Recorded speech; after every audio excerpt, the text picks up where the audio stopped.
Good evening, Bulls fans. If you're a live viewer of Bulls and Beers, I apologize for the 15-minute delay this week. But truth be told, 3 hours ago, we weren't even sure if we were doing a show at all, so consider yourself lucky. We are the Bulls and Beers team, minus John with his forehead-splitting headache.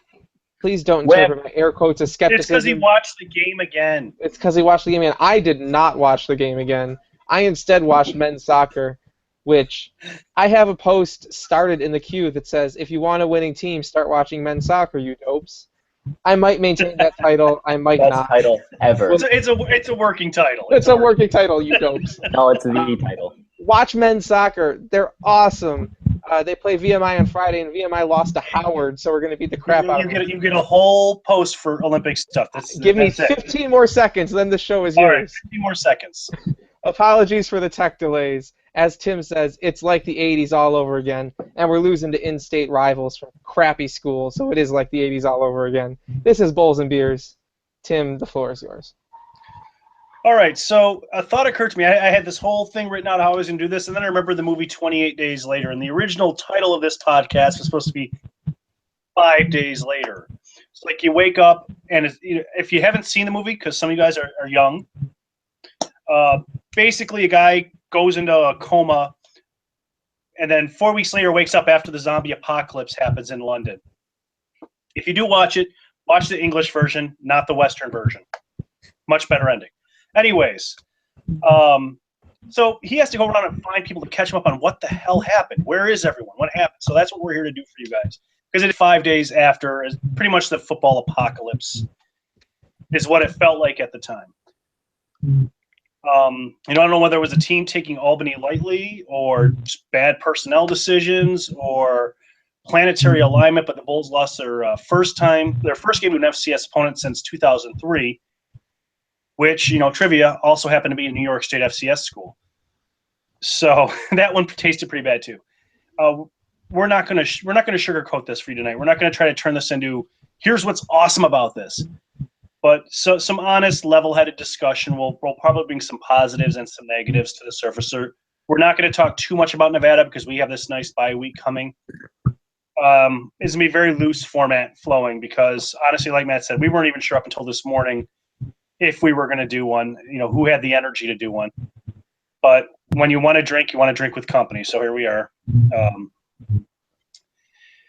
So first thought I had was, and Rob put together a great post on this, is I had no clue how common these losses were. If someone had asked me 3 weeks ago how often FCS teams win, I would have said probably about 5-10% of the time.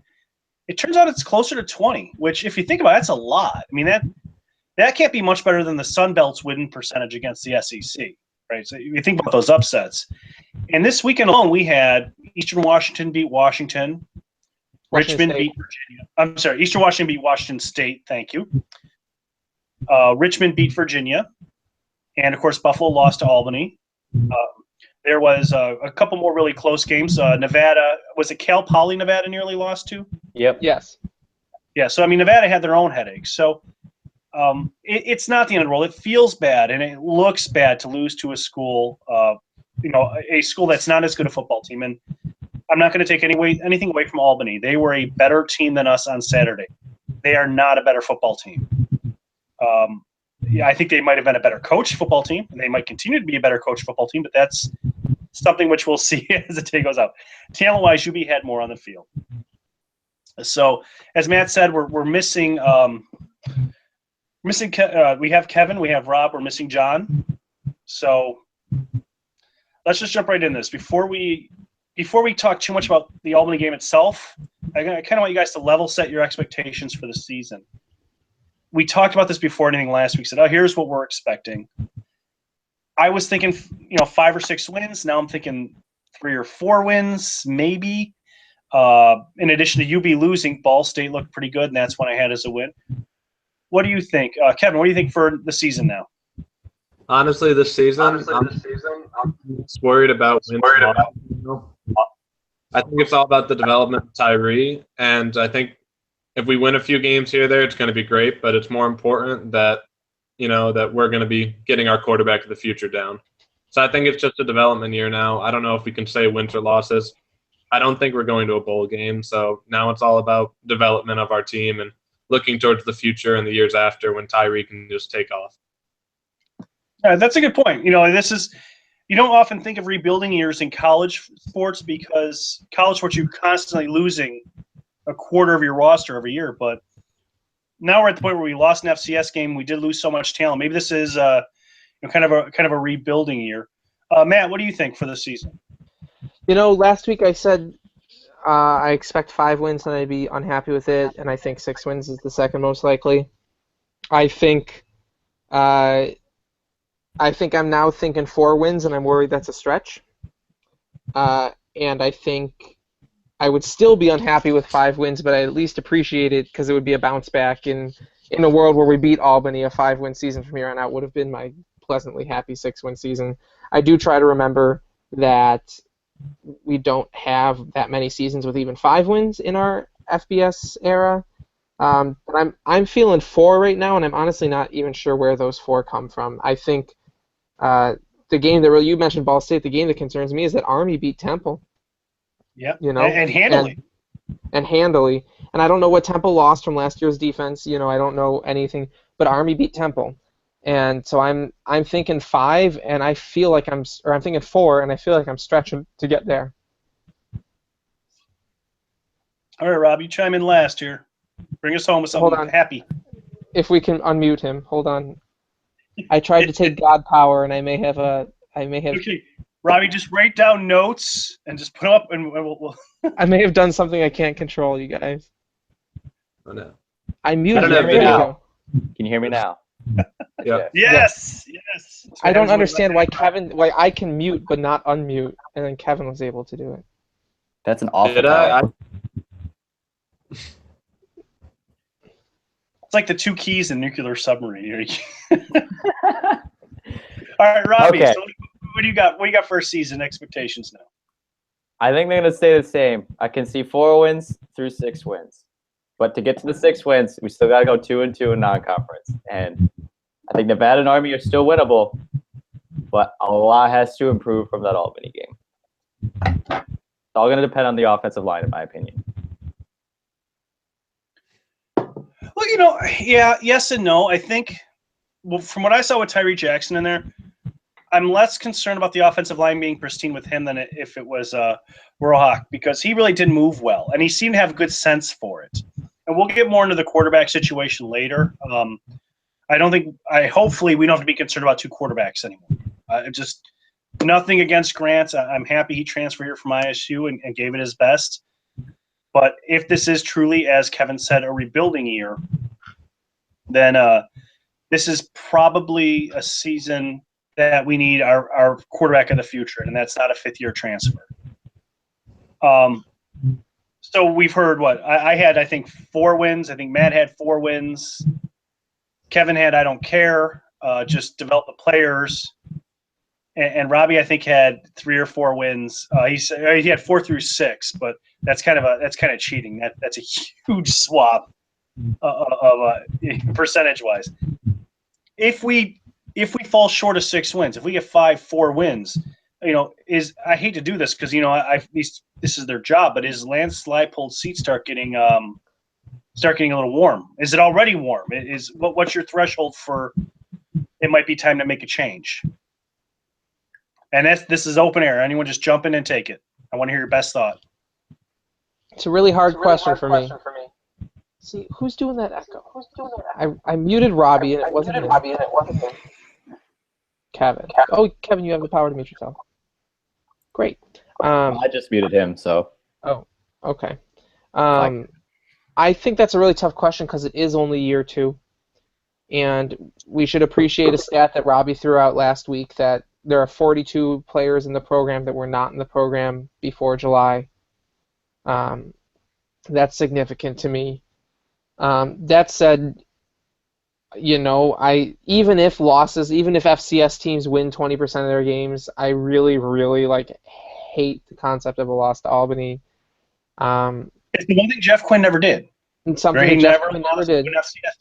I'd argue I'd argue that the way that team came out against Army and Eastern Michigan that season was worse, and Lance Leipold has not yet had a chance this season to show that's the norm for him as it was for Quinn that season, or if this was a fluke.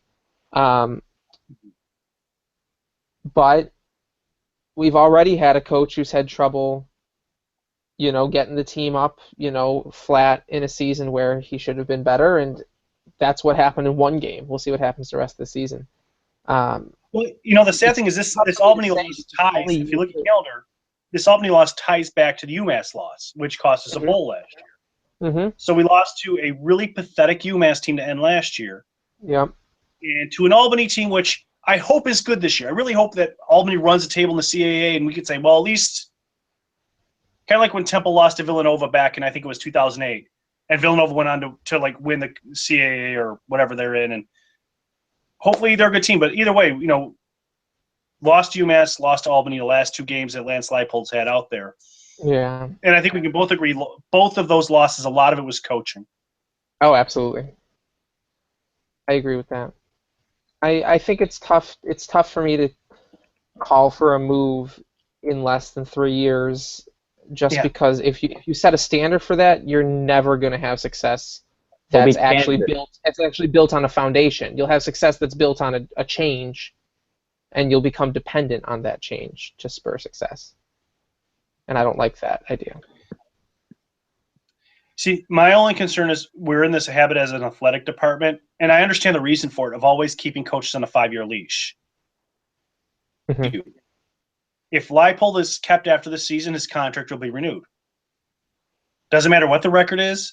And I understand the financials behind it. I've run through it on Bull Run when people went nuts about Quinn's extension and said, look, it didn't really cost us anything. But it's still, I worry about hitting this. Well, we got to give him 3 years. Okay, now Tyree's a junior. Now he's really good. Now we got to give him 4 years. Season, and, Lance Leipold might be getting ready to serve me up a big heap and plate of crow, and I hope he is. I've not seen anything from this coaching staff that really inspires me now in 1 year and then a lost FCS. I'm trying not to be reactionary. What about you, Kevin or Robbie? Do you think, am I being reactionary? Is his seat just fine as if we had barely won that game? I think if we get 4 or less wins, I think he's definitely in trouble. And then depending upon next season, I could see a midseason move like what happened with Quinn. I hope he doesn't give interim tag to Kolonicki, though. That'd be awful. Yeah, but if he can get to 5 wins somehow, I'm still pretty happy with how that works, as long as we're not moving backwards.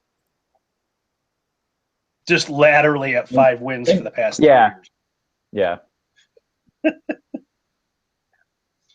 What about you, Kevin?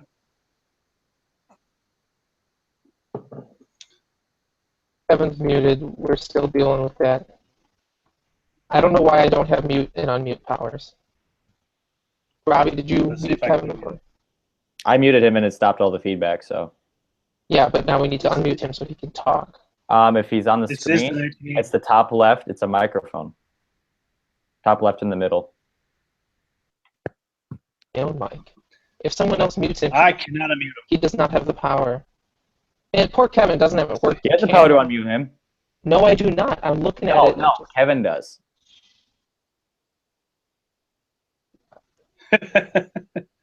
All right, let's Kevin try to figure this out. And this is our live action interpretation of the UB offensive line versus the Albany defensive line. And the play calling. Playing the Albany defensive line is the mute button. There you go, Kevin. Hooray! Okay. Yeah. All right. Now, so. I think we just need to deal with the feedback for the rest of the show. I apologize. I'm updating my computer. Hopefully it works. So, besides that, with Leipold's job, I think he's safe for now. Yeah, people are going to want him to be gone. People are going to think Alan Green's going to want to make his own hire. You can't keep firing coach after coach. You need some sort of consistency for these players, some same system. Let the system develop. Give it time. After this year, just see how we come out. See if there's that fire. See if there's an excitement. Maybe after this year talk, but stop talking after one game about a fire. I think because it's one game. He's newer still. we can't keep using that excuse for that long. But I mean, let his system develop, and I think it'll work with Tyree. All right, the FNG telling me to be quiet about the hot seat. All right, Kevin. No, that's fine. I value that. That's great. Because I hope I'm being reactionary. I do like Leipold. I liked the hire at the time. I thought it was a clever attempt, but I tend to be reactionary after losing to Smallbany. So, let me see this. If you were Lance Leipold, right now, would you be looking at your staff at all? I wish he would, but I don't think he is.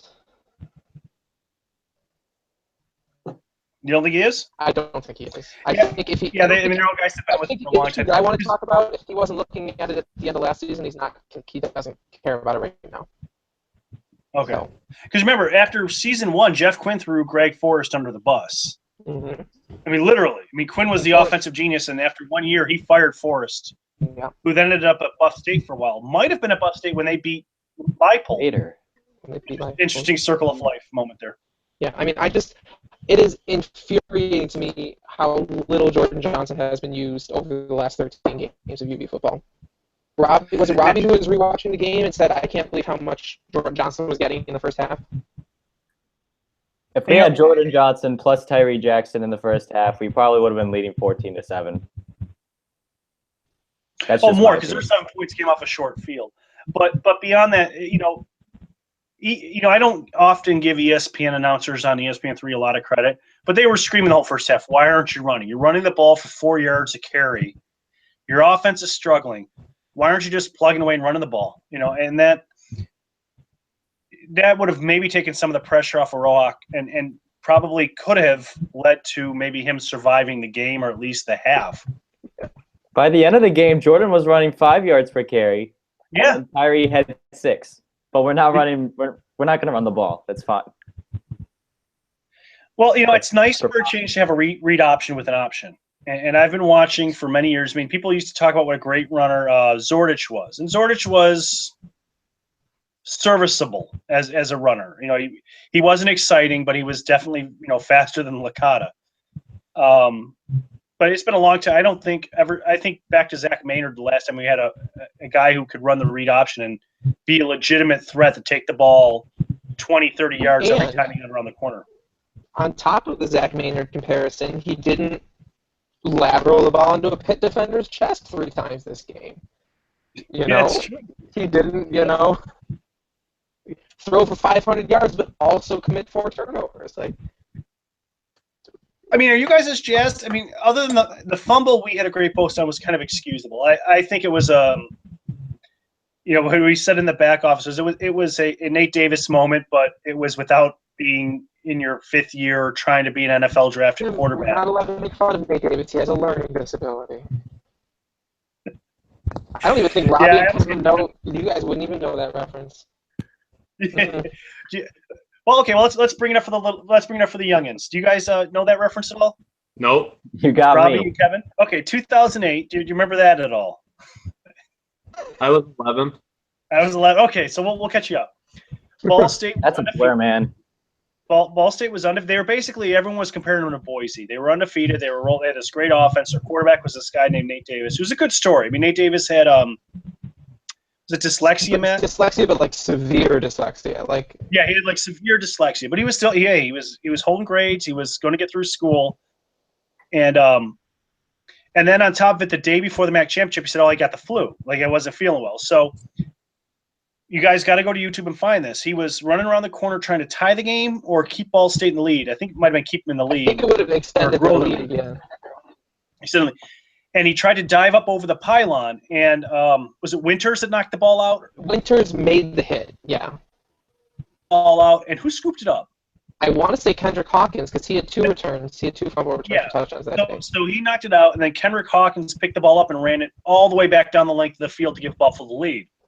And the next series, Ball State's coming down. They're driving to try to take the lead back, and Davis isn't looking, and the ball is snapped under his feet, and it might have been Hawkins again. Someone from the defense picked it up and ran it again all the way back, and then the floodgates open. So it only came up because David Letterman, who is a Ball State alumnus, made a joke on the Tonight Show about how Buffalo people can't find something on a map, or Buffalo has a college or whatever it is. And someone on one of the bulletin boards whose name rhymes with Jim made a comment on the Ball State bulletin board about, it's odd for a school whose quarterback has a learning disability to be mocking the intelligence of the Buffalo football players.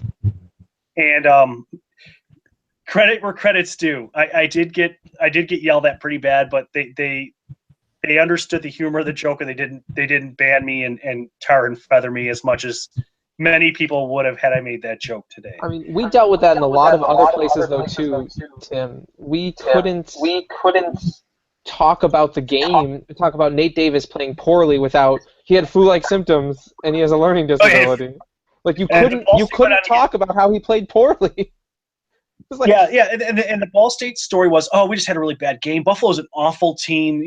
They're so lucky to be here. And then Ball State went and got completely smoked in their bowl game. Well, before the MAC championship, they turned down an opportunity to play Boise in a bowl game because they said that's right. Boise got refused. This is before the college football playoff. They expected to jump Boise in the rankings after beating us in the MAC championship. So Boise down. Well, TCU, Utah got the bid that year because Utah beat Alabama. So, there was one bid for the non-power conferences, and it was going to go to Utah. So Boise offered to play Ball State as like, hey, here's two undefeated. Back then it was, what were we called? It wasn't the group of five. It was something else.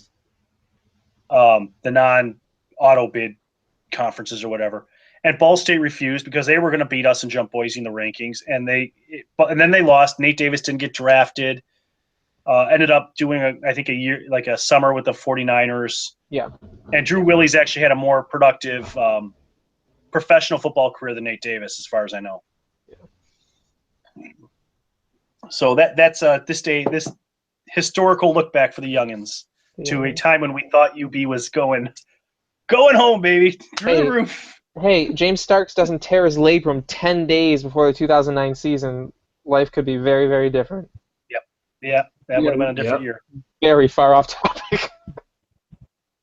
Hey, no, this is a commiseration show. We just lost to Albany, and I got to keep saying it until it sinks in. Hey, if we want to be off topic, on my notes earlier this morning, my friend just wrote football is bad. I think that's pretty. Whoa! Football is not bad. Football, he meant our football. Robbie, football. He meant our team. Football is football, you guys. Football though. You can buy the shirt on Bull Run. Football certainly is football. Go to the Bull Run store on Game Day Depot. I get like a few cents every time you buy one. Just saying. I got a drinking habit. I got to start supporting because this will be a rough season. I liked what I saw from Tyree. I am glad to not be blown away. I think he's clearly the future. I think that's something that wasn't surprising. I think that considering he's a redshirt freshman, it was an incredible debut, but I'm glad to not have this feeling that I did with Zach Maynard those first couple games where it was like, I feel like after that Pitt game from Zach Maynard, it was like, if this guy could just clean up the decision-making a little bit, he's going to take us to heights we've never seen before. And I'm kind of glad not to feel like I'm putting those expectations on Tyree's career right now. I was really glad with what I saw. I felt like there were some freshman mistakes, and I'm okay with them. And I just feel like if the line's going to be what they're going to be, I'm happy to have him in. He's someone who can make plays in a couple different ways. He's clearly a smart guy. I don't feel like this guy's the savior of the program, and I'm glad to not feel that way. I feel like he's the future, and that's good, but he's not necessarily a savior right now, and I'm glad. I don't think, and this might be me misremembering me. I don't think I ever looked at Zach Maynard and thought this guy's going to take us to heights we never got to. You didn't, but a lot of people on UB fan did. Yeah, I thought he was good. I thought he might have been better than Willie. But at that point in time, we had a lot of reasons to think structurally the program was very sound. Mm-hmm. We had decent running backs in the pipe. We had Darius Willis was supposed to be the Khalil Mack of that time, although that never panned out because he left when Jeff Quinn came. I actually have higher expectations for Tyree than I had for Zach Maynard. Not to say he's the savior of the program, but I do think he can be one of the better quarterbacks in the program's history if he gets his head on right. what we've learned in the past few years is he's not going to take us to new heights unless the entire team is around him. Yeah. Right. Very few players are that good that they alone can raise. You can raise the program to new heights. You can look at like Ben Roethlisberger in Miami, but he had a good supporting cast. You know, he was not. It wasn't him and a bunch of 12-year-old boys on the line. You know, I mean, Miami was a talented, deep football team.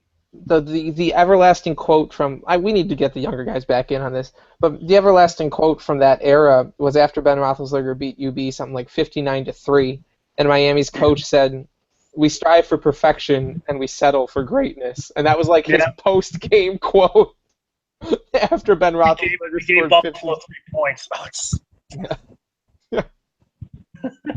All right, young guys. So Matt and I have the benefit of having seen the quarterback of the future. Are you feeling like this is the quarterback of the future for Buffalo? Like not just for the next 4 years. Do you think this is going to be a guy who can kind of be a Khalil Mack of the offense? You know, where we're still talking about Khalil Mack, you know, years later, even though he's in the NFL making his money. I think so. I'll take it first. I mean, just his stats alone is unmatched. Like, I've seen him around campus more times than I've probably seen any player. And I'm 6'4", so like 6'7", to me, he still looks huge. He feels like the real deal. Yeah, you know, he's young. He's going to make mistakes. He's going to get frustrated, throw his helmet, whatever.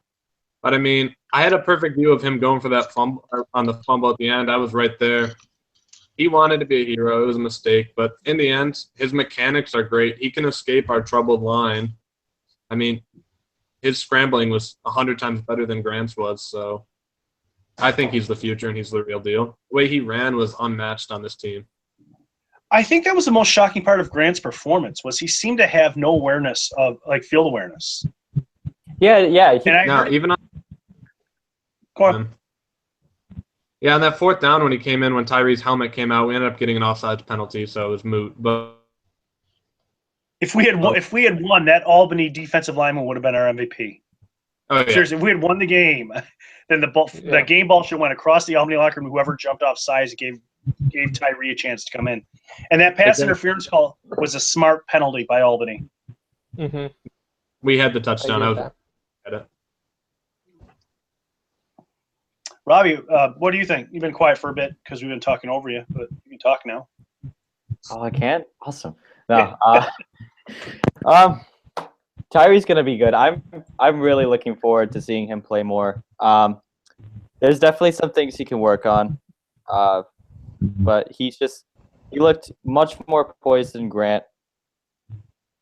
As opposed to Grant, his first pass as a bowl was a completion, as opposed to an interception. Just gonna make that point.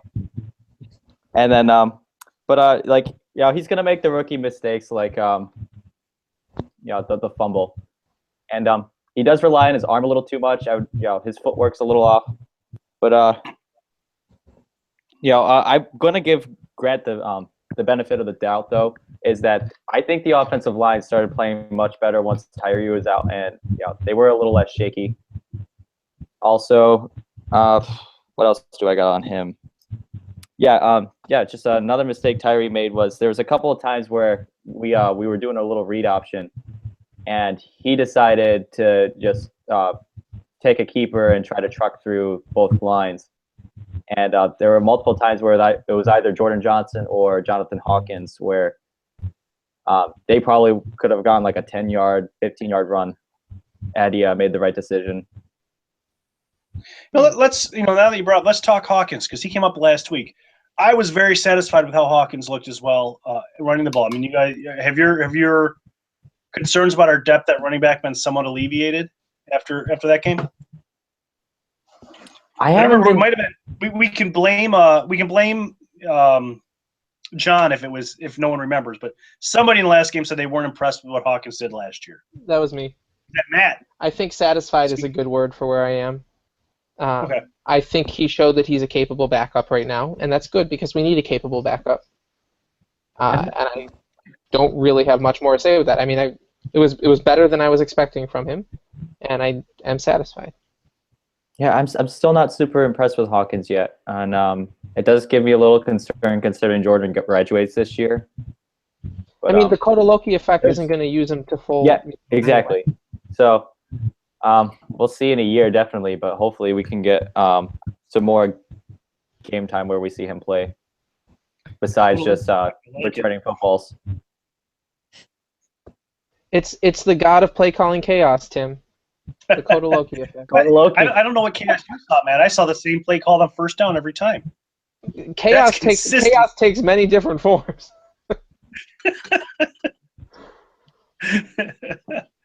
Yeah, the 5 yards problem is per we had that. carry. And he was averaging 4.6 last year when they strangely disappeared from him in the third quarter, to only down 6. It's just odd to me. Hey, football is football. And That's we all all that remember matters. the last time UB had a really good season, it was run, run, run. But the last 2 times, I mean, you look at 2013. I know Licata put up some good numbers, but that was a season Bo carried the team. Mm-hmm. Go back to 2008. Again, Willie had some good numbers, but look what James Starks did in 2008. I mean, James Starks in 2008, I think, is the second or first highest UB receiving back, a receiver for yards or for touchdowns or something. I mean, Starks was sick that year. So I don't think he can be higher than third because Roosevelt in 2008 and Haddad in 2003 or 2001, early 2000 should both be higher. in one of the categories, I remember I put it on the records post. It might have been receptions. Could it be? I could believe it's total receptions. Yeah. I think his receptions in 2008 was like third highest ever amongst anyone, even receivers, in the club's history. So I could believe third. There's no way he's in front of Roosevelt or Haddad, but I could believe third. somebody had said in the back office, my kingdom for a Borland defense, and which coordinator they want. Oh, that was Conrad, and it was Alex Wood. An Alex Wood offense and a Borland defense, and we'd probably be an 8-9 win team. I would love to have Alex Wood back. That'd be amazing. I'm gonna look up and see how he's doing at FAMU. I was just doing the same thing. I'm wondering what Alex Wood is up to. I think he's still at the Rattlers. He went down to Florida A&M, right? Yep. Is he head coach or just offensive coordinator? I think he was head coach because the guy who hired him was a former UB athletic director, and he's now who recently passed away. Yeah. He's still there. Let's see how he's doing. Yeah, he's the head coach down at Florida A&M. And this They were year, 10 last year. They're 0-1 this year. their schedule page is not updated to show their loss to Miami, so that's good. That's what we should have done with our schedule page. Deleted it. It doesn't show they lost yet. It says September 3rd at Miami, and it says nothing else. No. That's what we should do. Next week for our season opening Bulls and Beers podcast, where we open up the season against Nevada on the road. All right. Well, I'm glad that he's still there. But yeah, it's or I think the other word Conrad used is why didn't we re-Gill? Which Gill I kind of like that. Gill's not leaving Liberty for us now. I'm very confident. Yeah, I don't think so. Not for white, but you know what? For green, maybe. But he's making good money at Liberty. He's not going to go anywhere. And they're doing well. How did Liberty do? I know they were pushing someone this weekend. We'll find out. Clearly, we're very excited to talk about our own team. I know. So, how about the weather? You know who I didn't hear much from, and I realized it 2 days later, and I was kind of bummed to realize it. So I didn't hear much about Khalil Hodge. Khalil Hodge did very well.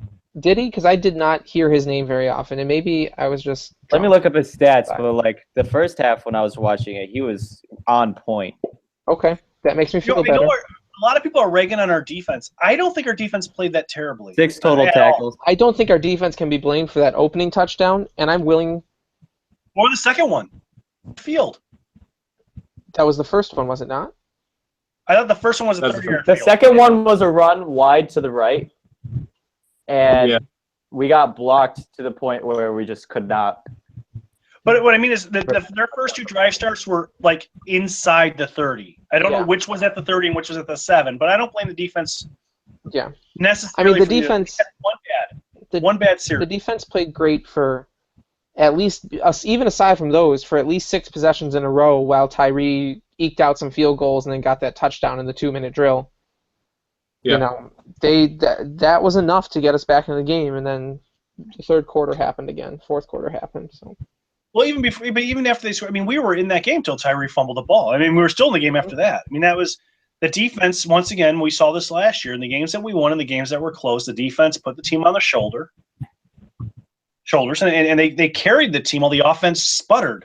Sputtered points up here and there. And so, I mean, last year, I think our defense outscored our offense. We had 3 defensive touchdowns, I think. Yeah. Like 3 fumbles. Yeah, it was insane last year, and that's you're not going to win many games until this offense gets it figured out. And I understand there's a lot of young guys on the line, and now we have a freshman quarterback. I'm hoping we have a freshman quarterback. Again, nothing against Grant, but this is a year to get Tyree under center, get some snaps in him, so that 2017, 2018, 2019 we can start to be what we should be, which is one of the better teams in the MAC. Yeah. 6-6 all the way. Before we start to even think about sign off, though, and we talked about this in the pre-show, I'm just going to say stop saying we should go to FCS in the comments section. I will smack that down each and every time in a not too polite way, because if you're saying that, it means you haven't thought about it. It means you saw someone say we should go FCS and you haven't done research on it. Because if you've done research, you would have come across a great post on Bull Run that we're going to, we'll permalink somewhere else in here on YouTube or somewhere else that says we lose $3 to $5 million if we drop FCS because the MAC will kick us out per year, maybe $1 million or $2 million. Let's see. FCS is stupid. I don't necessarily agree with that, Robbie. I think the FCS is nice. It is. I just think we're bigger than the FCS institutionally as a school, so we shouldn't be there. And also New York needs an FBS university. It should be us. Yeah. I mean, if we're thinking nothing but football performance and historical success, then maybe I'll buy it. But if we're thinking health of the overall athletic department, health of the current football team and the trajectory of the last 10 years, and if we're thinking any modicum of respect for what people have worked for 30 years to build this program up to from where it was in 1983, a drop down to FCS, unless it was absolutely required, and it is not and will never be, thanks to the current media situation, would be a huge slap in the face to 30 years of very hardworking people at UB and in the Buffalo community. And that's how I feel about FCS, and it would damage the entire athletics department to the point of the irrelevancy that I think some people actually want it to be. But what was it? Who said that? Was it? Oh gosh, I think it was CT Bull said, "Look, Buffalo doesn't need another Canisius. We already have one." Yeah, I only saw that comment 10 minutes ago. And then we have Damon as well. Yeah. Matt, you made a great point, and this is one. I plan on trying to at some point build up a video explaining why this is bad. But one thing Matt hit is it's bad for the entire department. Nothing is more. I mean, the MAC, as bad as it is, and we complain about all the Ohio schools and all the Michigan schools, it is very travel friendly for all the non-revenue programs, and the non-revenue programs are not a necessary evil. I won't use that word because Matt will come through the screen and beat me. The non-revenue programs are part of a college athletic department. So when you can have travel partners, you have Ball State and are so close to each other that all of your teams that aren't football and basketball can bust there. You say that. There's no FCS conference that fits us like that.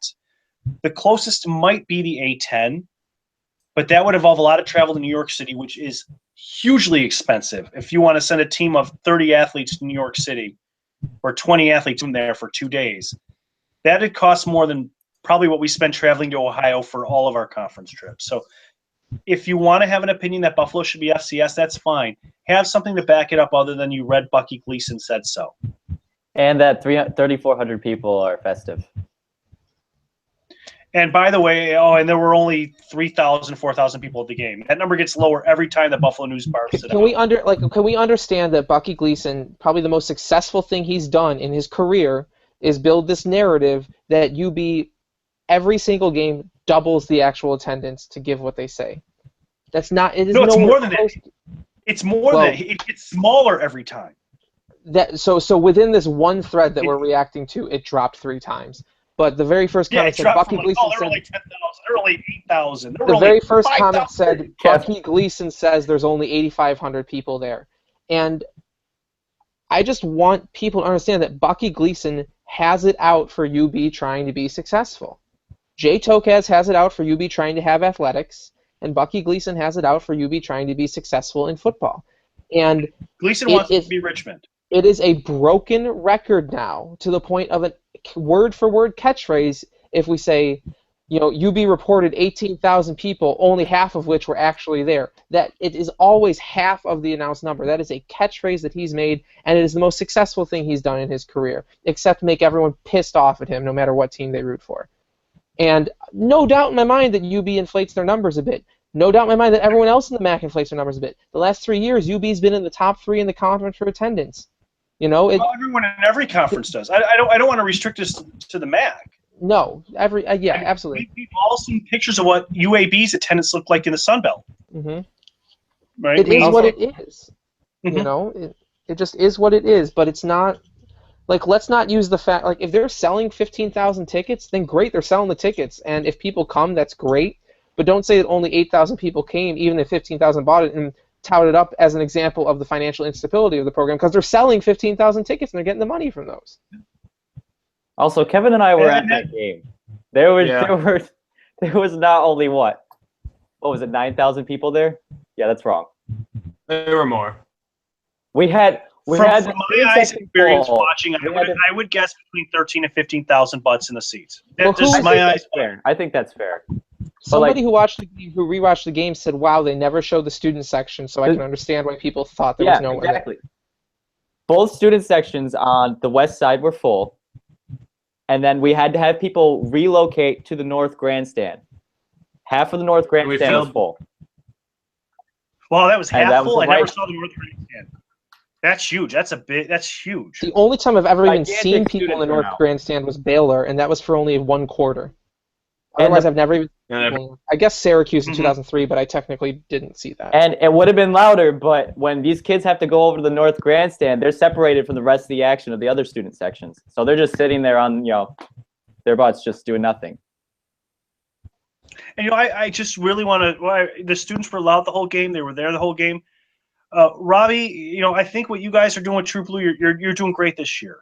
And I think that's another thing people calling for Buffalo to the FCS don't understand is this program did not become a Division I program in earnest until 2006. Yep. When Ward Manuel took over the program, Ward Manuel came into Buffalo saying, "Look, be serious about this, or don't do it."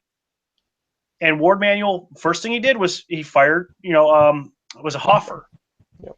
And he brought in Turner Gill, won a MAC championship. Now, he made one big mistake, and that was Jeff Quinn. But again, that's a mistake I don't fault him for. Jeff Quinn was an award-winning offensive coordinator. He was a hot hire.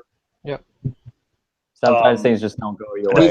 We've learned that some people are just coordinators, And and CMU fans, to their credit, did warn us. I remember I had a debate with a couple of them where they said, "Oh, you guys are going to regret hiring Quinn. He's a great coordinator, but he's not going to be a good head coach." And they were right. But, really, since this program got serious in 2006, we've been to 2 bowls, and anything less than 4 wins is kind of considered a failure. And that's not who we were from 1999 to 2006. From 1999 to 2006, if we won 2 games, we were happy. Yeah. I mean, I was, not aware of the larger world at the time, but I remember being happy when UB won 2 games. And I was a much more casual fan than starting in 2006. But part of that was because no one expected anything. And that was true in the entire athletic department. I'm going to keep it to football as best I can.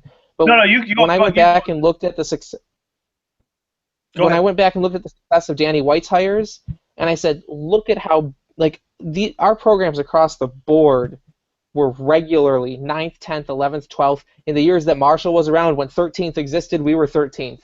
In the MAC, across the board, and the success and increased success of them, is directly tied to the increased attention on the athletic department as a whole, and the athletic department's greatest vehicle for attention is football. And so it is still an upward trend measurable in places other than wins and losses. And yeah, I want wins too. But a move to FCS would just be a slap in the face to so much hard work and progress that's been made that I just can't stomach And it thinking wouldn't do about. any good. It It would do zero good. The one quote I had for one of the people on the post who keeps saying it is like, we should drop to FCS and invest that money into basketball. Whenever I ask them what money, I get blank stares. Like, what money does dropping to FCS buy us to? Fine, let's assume for a second they're right, and they want to be Villanova, right? And they want to say, let's drop to FCS and develop this, top 20 basketball program every year. Where's the money going to come from? If the money's not there for basketball now, dropping to FCS isn't going to get it there. It's just not. And this brings us close to the end of a very, very sad Bulls and Beers. We'll be more cheerful next week because I'll have drunk all the Albany lost brain cells dead. We'll have John back. We'll have John back. I think we found our happy place. Our happy place is John. That just makes me think of that scene in Hook when they're trying to teach him how to fly again. I think of And it's Happy like- Gilmore. I think Happy thoughts. Oh, I know. Well, Happy I still Gilmore. can't get over the Finding Dory comparison to John. Which one I is don't know the that? Finding Dory. So in Finding Dory, there's the one character, Hank, the octopus, or squid, or whatever he is. Exactly. And Well, Septopus, technically. yeah, he's grumpy all the time, and he's like, I just want to live in my box all alone. Like, that's John. I can't blame John too much because I think the only difference between him and me is my voice is higher pitched and more expressive. And otherwise, like, I'm also happy to live in a box all alone. So, also, he's an engineer. Well, the thing is, he's pretty much happy with it too. It's just he doesn't have the I expression. took my that girl you to do, I that think. movie, and it was a funny movie. By the way, Finding What do you Dory is think a are the funny odds movie. that John actually watches this? He's probably not, right? With his forehead splitting headache. He has an axe in his forehead, Matt. How dare you ask him to watch? He's got a learning disability. He doesn't actually have a learning disability. The man can't take an ibuprofen. Suck it David's up. watching? I will say this. I do believe that John has a headache, and I hope he feels better. I just wonder how far we can get at ragging his absence until he actually watches the show and calls Let's us just all keep out. going. Keep going. We should. This is a fine show today. It's still better than we did in past years, but we're working on the format. We'll get there. Oh no, I actually think it's a good show. It's not like we have a football game to talk about. So. Or one we want to talk about. So do we just hold the after party live today? Yeah. Well, I don't know. You got to tell me. Did the football players get out to any sporting event this week? Is there a treat going on? There are no sporting events because the fall season sucks. Oh my gosh! What? It's awful. I have nothing to do. So a particular feature of the fall sports schedule is that nothing happens from Monday till Thursday, and I am dying in the middle of the week. I'm like, bring me just one sport, not even sports, but just one sport. Can we get volleyball midweek match versus Niagara, please? Screw Niagara. In basketball and wrestling season, those things happen in the middle of the week. In the spring comes basketball keeps going late into the year, and then baseball has their midweek baseball games. has some midweek games enough. In the fall, Sunday happens, and I rack up 2 soccer games, and I feel good about myself. And then we wait until maybe there's a women's soccer game on Thursday, maybe there isn't. And then from Friday through Sunday, there's 2 men's, 2 women's, 3 volleyball games, a cross-country meet, men's and or women's tennis, and it's all crammed in 3 days, and I love that. And then on Tuesday, I'm dying of boredom because there's no freaking sports. Sorry. Also, there's a bye week, so I wish we had just won the freaking football game. I'd be so much happier. I do feel the need to say here for any of the athletes who happen to watch this game, we get a lot of support from the athletes. You guys are awesome. I'm sure this loss stings you guys a lot more than us as fans who. I watched the game, and then I went afterwards and went and played with my kids, and it completely helped me find my happy place. Don't think the fan base is down on you. True Blue is doing a great job. They're working really hard to get the fans out there because they're students like you, and they're working hard like you. I'm trying to bring that same crowd back to you. So Bigger. Yeah, But bigger, yeah. So We can't quit, you guys. Just keep we playing. gotta be creative with what we're gonna sell now. But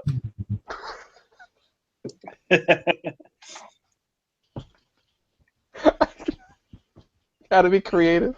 Well, that's another aspect I think Tyree brings. Right? I think honestly, if we talk honestly, watch. I'm not. That doesn't mean he's necessarily better. I'm not gonna get into who's a better quarterback here.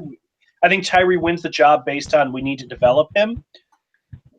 But man, if not for the pass interference, that would have been go ahead touchdown pass. That was fun football to watch, and that's everything you want to be there if you're a fan. Hopefully, we see more of that, except without the pass interference and with the catching and the winning. The catching and the winning and the. If I had a better, what is it, Professor Frink in The Simpsons? Is that the name? Yeah. With the passing and the catching and the winning. Hey, I can't do. He's one of the Simpsons characters I can't even approach to. I know what you're talking about, though. Yeah. All right, let's move to sign off, and then we'll hit the after party since there's no Rob inhaling disgusting substances on the docket today. Oh, that's the other thing. Athletes, if you're watching, I want to see Rob inhale disgusting substances. So you guys get to the games. I would have never made that sports. There's 20 sports? Not really. We say there's 20, really. But there's not. Yeah. Because we count track and field as 4, men's and women's winter and indoor and outdoor. And then cross country counts as 2 more, so that's 6 right off the bat. Volleyball, just go to volleyball. Hey, just seriously. Tony Daniel went to volleyball. If anything's good enough for Tony Daniel, it's good enough for you. Just make me eat my words, please. Come be loud at the game. Make him eat the distilled Albany paste. Also, that's what it is. Please win a game so that Remo doesn't have to wear like an Ohio shirt and sing their fight song or whatever. Like, I really don't want that to happen. I would never make that bet in a million years. I don't know. I what know. That's it's one of the most foolish things to ever happen on Bull Run. And like he's the most avid Ohio almost hater as ever. bad as betting your firstborn child. It really is almost as bad. Not quite have a firstborn child, but it's close. Yeah. All right, sign-offs. I'm going to go first. David Brand has been running the Brew Peg for many years. David Brand has been a great contributor to this site. And if you're new to Bull Run, what you don't know is about 4 years ago, when my wife was pregnant, she got quite sick. I was ready to drop the site completely. I was stressed out, overworked at work as it was. I was a nurse and taking care of, as it was, 2 kids.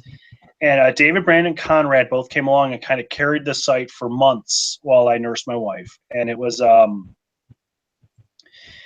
really big. And I can never thank David enough for that. He's always been really fun. He tried to get back into posting this year. And, they say no man walks in the same place twice because the man changes and then the place changes. And we've changed. There's a lot of new young faces here that weren't here the last time Dave was here. There's a lot of things that have changed in the background. And Dave has kind of decided that Bull Run's not for him anymore. So he's going to walk away from posting altogether. But I will say, if you do see him, and you'll know if you see him, he's a little guy. If you do see him at a football tailgate, I think he makes me feel tall. That is a throwback Bulls and Beers joke right there. Wow. I'm sorry. This was heartfelt, and I need to let it remain heartfelt. Yeah. Well, it's Dave Brand we're talking about too, though. So like, there's a little when you get your shout out, you can explain the throwback to the little guy joke. Okay. If you do see Dave is always a wonderful supporter of UB Athletics, always a wonderful supporter of UB athletes, and he's been a wonderful supporter of this site. Crack open a beer with him at a tailgate. Buy him a beer if you see him at a basketball game. He's a really good guy, and thanks, Dave, for everything.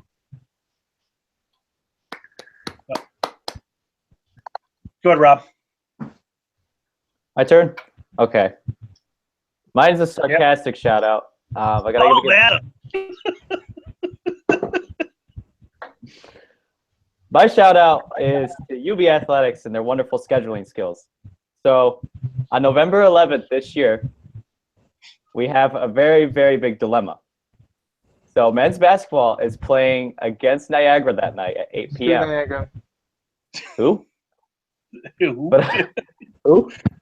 But Men's basketball is playing Niagara. I wanted to see Niagara. that game because I wanted to hold a sign in the arena saying it's been this many days since Niagara has beaten UB in any sport. That same night, women's basketball is playing at 7 p.m. in Alumni against Niagara. Screw Niagara. That's also the game that they're raising the championship banner for the MAC. Also, probably going to be the same night, men's soccer, if they don't implode this season, would be hosting a campus. Why would you that day. say that? If the season doesn't implode. Why would you say that? Robbie, you don't get it. You don't talk about it. You don't. I'm just saying there could be 3 events that I really want to go to. And then, yeah, I have to choose. And now Well, you would go to the soccer game. Honestly, look, if it's a MAC playoffs, you go to the soccer game. Yeah. You hand one of your buddies a True Blue, the banner. You know, it's been this long since since Niagara beat UB. And what's it up to 500 days now? It will be 491 when the men's soccer plays them soon. September 23rd. You hand them the sign, and honestly, we should have that sign there and at Niagara if anyone travels. We should have that sign at like the UB game versus Ball State, just so that people know. Like, that's what I think. You know what? I want a heroic shout out to baseball for keeping that streak alive last year. Mm-hmm. Last year, but one of the things they did is they screwed Niagara. Who? All right, Kevin, you're up. All right. We've talked a lot about True Blue and stuff, but I love the club. I love the organization. So I just want to give a quick shout out to our president, Casey Cowbell. We joke he's like the face of the university because all the athletics Twitters and everyone just like knows him and talks to him. Our president this year, and he's putting the club in the right direction. People don't know the hard work that he does behind the scenes. He's doing so much for us. We've had meetings every week. He's on top of it, and he's the reason we've had the success. So shout out to Casey. You're probably not going to watch this, but if you do, shout out to you. Well, he should be. Stuff together. Well, he's an engineering major, so he's got a lot of work to do. Well, look, I was an engineering major too, and I still find time to do stuff, but not sports stuff, so I can't talk. All right, Matt, go. Yeah. This will probably come as no surprise to anyone tonight, but I have no shout out prepared. I'm really ticked at Robbie for. I'm so sorry. Introducing the possibility that men's soccer season might implode. I will tell you that men's soccer, I guess they no longer have someone leading the nation in assists because the guy from UCLA got 4 assists in UCLA's 6-1 destruction of Akron. It was amazing. John and I were throwing up all sorts of subtweets on Twitter, and UB men's soccer was liking every single one of them, and it was great. But Russell Cicerone is still the leading goal scorer in the nation. UB is the only country in the nation to have 4 wins, all by shutout. And they're awesome, so don't you put that devil on us, Robbie. I'm telling you, volleyball's going to ruin it for all of us. Why do you say shit like this? Robbie, gee. I like Matt Mead. I wish I could be like Tony Reale, but Tony Reale's got like way more style than I do. There it goes. Like I said at the beginning of the show, if you want a winning team, watch men's soccer, you dopes. I guess that's really all I have to say. All right, guys. So that's it. That's all. In my defense, who's letting him talk? Me. I don't know how Robbie got the muting powers when I started the show. In my defense, I'm kind of a cynic after this awful game that I watched. But you keep your mouth shut. I'm sorry. Like, don't go saying things like if we lose by 100 points. Like that has happened before in 1902, and it sucked. I think I just need to set off. I'm done. All right, here's off the beaten trail. Although that loss against Michigan did give us the greatest UB athletics quote of all time. Yes. All right. The student coach at the time, oh gosh, man, help me out with the name. Turk Gordon. Yep. Turk Gordon said, someone asked him about the loss, and he said, you know what, I'm gonna play in the next game, and I'm gonna bring a gun with me. Any player I see that turns yellow, I'm gonna shoot dead.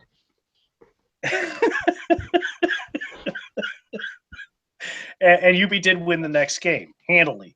I don't know if Turk actually brought the gun or not. And then 1 year later, Teddy Roosevelt reformed the NCAA so that people wouldn't die playing football. And You know, SNL did a funny skit with Steve Martin at one point. Like the quarterback was, go look it up if you haven't seen it. Like the quarterback had a gun and he would shoot defenders. Go look it up. It's Steve Martin. They called him the gun because he carried a gun. All right. We're starting the after party early, and we don't even have any nasty stuff to feed Robbie. So we're gonna go ahead and This jump is my off, last podcast. and, I'm probably gonna be dead after this. So, rules. No, you've committed to it. You've committed to it. Sorry, that's it, man. You crossed the Rubicon. Your life in the hands of the UB athletes. Yeah. All right, man. All Take right, us off. I'm gonna take this opportunity to turn off the live broadcast. Thank you for watching. We started to get more viewers when we started complaining about the prospect of dropping FCS, so that's awesome because more people need to know that's a terrible decision. No football game this week.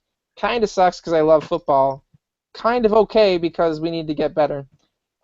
We will see you next week, Wednesday night. We'll be previewing Nevada with a little bit more decorum and preparation than we had this week. Have a wonderful weekend. Talk to you later.